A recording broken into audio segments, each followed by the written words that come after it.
datang di channel saya, Dre Satria. Pada hari ini, saya akan mengulas dua pertandingan. Yang pertama adalah pertandingan Cadiz melawan Real Madrid. Yang kedua adalah pertandingan Barcelona melawan Getafe. Ini adalah pertandingan La Liga. Karena menurut saya, La Liga ini tuh sampai di akhir musim seru sekali guys. Jadi antara tim itu bedanya cuman 1 poin atau 2 poin. Jadi Atletico Madrid, Real Madrid, Barcelona itu bersaing ketat sekali. Beda dengan Liga Inggris, EPL, itu kalau menurut saya sih juaranya sudah kemungkinan besar Manchester City. Terus kemudian di Liga Italia itu kemungkinan besar juga menurut saya Inter Milan yang jadi juara. Oke, La Liga ini seru sekali guys. Bagi kalian yang suka sepak bola, suka mendengarkan ulasan-ulasan sepak bola tapi belum subscribe channel saya, silahkan subscribe dulu ya guys, supaya saya semakin semangat memberikan informasi-informasi tentang sepak bola kepada kalian. Oke, kita ke pertandingan pertama, yaitu antara Cadiz melawan Real Madrid. Real Madrid ini harus bisa membagi kekuatan dengan benar-benar bijaksana guys, karena mereka masih berjuang di Liga Champions. Dan kok menurut saya mereka itu adalah calon juara kuat di Liga Champions. Makanya mereka harus membagi fokus antara La Liga dengan Liga Champions. Oke, kita lihat dulu line up-nya ya guys, line up dari Real Madrid. Di depan itu ada 3 penyerang, jadi formasinya itu 3-4-3 guys. Jadi 3 penyerang, yang pertama itu Vinicius, yang kedua Benzema, ketiga Rodrigo. Rodrigo ini jarang banget dimainin dan di pertandingan ini dia main. Kemudian di lini kedua itu di tengah itu ada Marcelo main, Casemiro main, ada Odriozola juga main. Terus kemudian di lini ketiga yaitu defender, itu tengahnya ada Varane, ada Militao dan ada Nacho.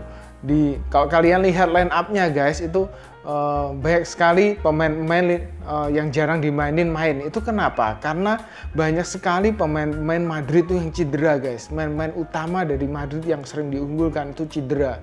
Seperti Toni Kroos, Luka Modric, itu biasanya kan duet lini tengah terhebat di La Liga. Itu Toni Kroos sama Luka Modric, dua-duanya cedera guys. Terus kemudian Mendy cedera, Sergio Ramos juga sudah cedera lama itu, ya kan.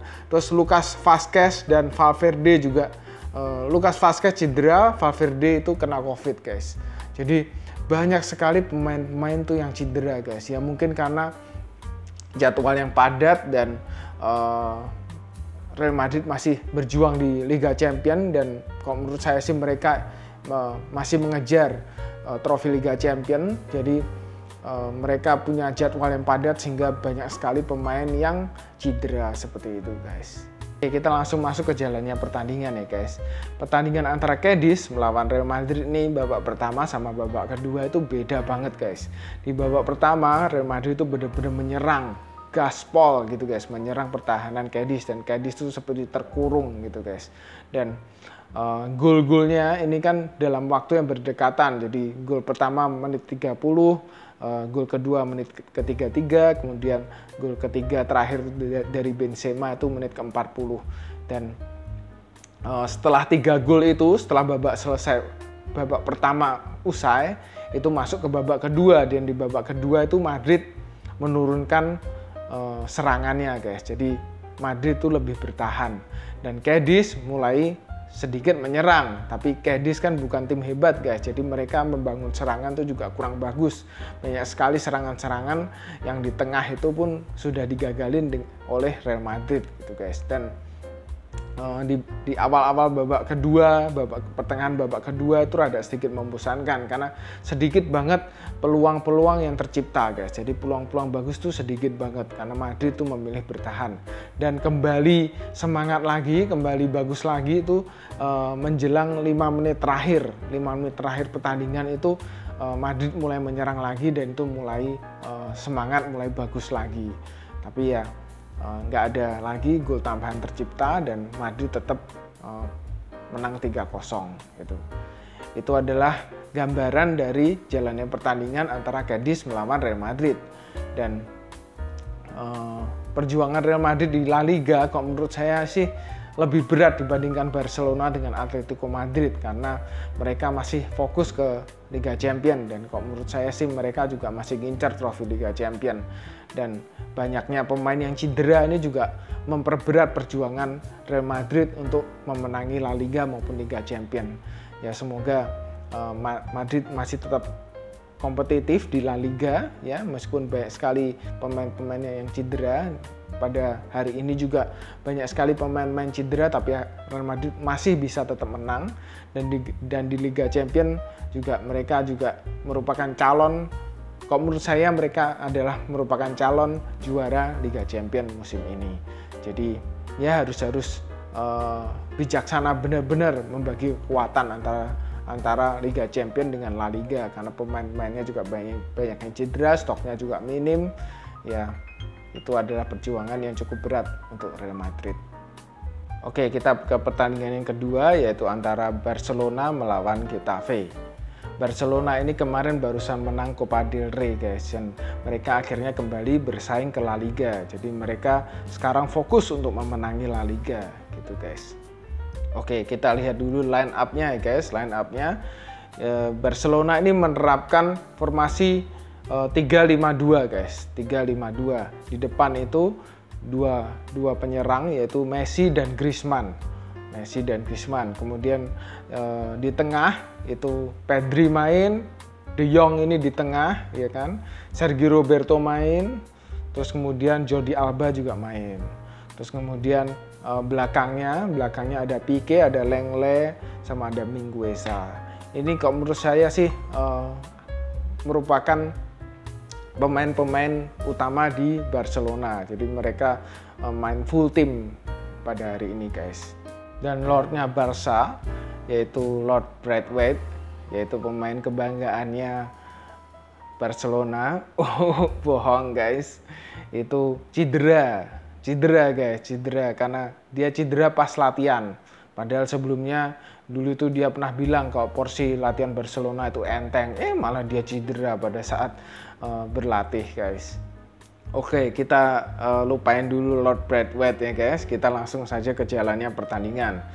Jalannya pertandingan ini tuh benar-benar didominasi oleh Barcelona. Bahkan sampai-sampai itu penguasaan bolanya itu sampai 80 dibanding 20 guys. Jadi benar-benar Barcelona itu mendominasi pertandingan. Dan Getafe seperti biasa ketika mereka itu menghadapi tim-tim besar seperti kemarin Real Madrid juga, itu mereka benar-benar parkir bus guys. Di pertandingan ini juga mereka benar-benar parkir bus. Tapi ya hebatnya Barcelona itu lebih kreatif, lebih bagus, dan bisa menangnya pun juga menang besar.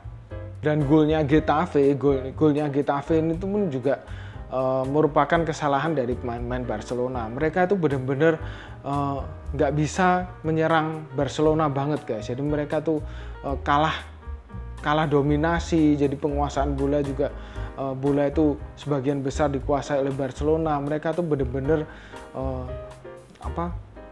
kalah dominan dari Barcelona gitu guys. Dan golnya pun juga gol kesalahan dari pemain Barcelona itu adalah gol hadiah gitu dari Lenglet yang melakukan kesalahan, akhirnya on goal. Terus kemudian yang kedua Araujo juga melakukan pelanggaran dan akhirnya Getafe dapat penalti.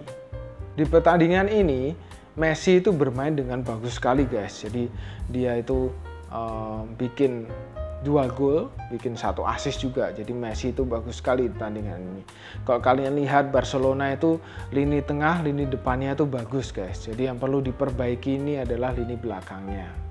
Lini belakangnya itu perlu diperbaiki guys, karena di pertandingan ini itu mereka dapat kritikan karena Getafe ini tuh itu pun juga tim nggak bagus. Mereka permainannya juga nggak menekan Barcelona, mereka juga serangannya jelek, tapi kok bisa kebobolan 2 gol. Itu kan kesalahan dari back-backnya dari Barcelona. Jadi back-back dari Barcelona itu di pertandingan ini itu benar-benar dikritik gitu guys. Dan Ronald Koeman pun juga marah terhadap back-back dari Barcelona ini guys, karena pada hari ini mereka melawan Getafe yang notabene pemain tim yang tidak bisa menyerang tapi malah kebobolan 2 gol seperti itu guys. Jadi untuk kedepannya Barcelona itu lini yang paling lemah yang harus segera diperbaiki. Nanti musim depan beli pemain itu yang harus diperbaiki kalau menurut saya adalah lini pertahanan, lini belakangnya itu guys. Kalau kalian lihat Pique itu sudah tua, dia masih bagus sih, tapi dia sudah tua, dia pasti akan melambat gitu guys. Kalau duel dengan pemain-pemain hebat, main-main muda itu pasti ya takutnya kalah gitu guys, kalah cepat karena dia juga sudah faktor umur dan dia sudah tua. Terus kemudian yang kedua Lenglet nih guys, waduh kok saya sih nggak suka dengan Lenglet ini guys, karena dia sering sekali bikin kesalahan dan dia tuh selama Pique nggak main cedera kemarin itu kan Lenglet main terus guys. Itu pertahanan Barcelona juga kurang begitu bagus guys, dan Lenglet ini aduh tidak bisa menjaga pertahanan Barcelona dengan baik. Itu adalah menurut saya guys, menurut analisa dan pandangan saya terhadap Lenglet ini. Oke, itu adalah ulasan 2 pertandingan saya pada video kali ini. Terima kasih ya guys sudah melihat, sudah menonton video saya sampai habis. Kalau kalian belum subscribe channel saya, silahkan subscribe dulu ya guys, supaya saya semakin semangat untuk bikin video-video selanjutnya. Ciao.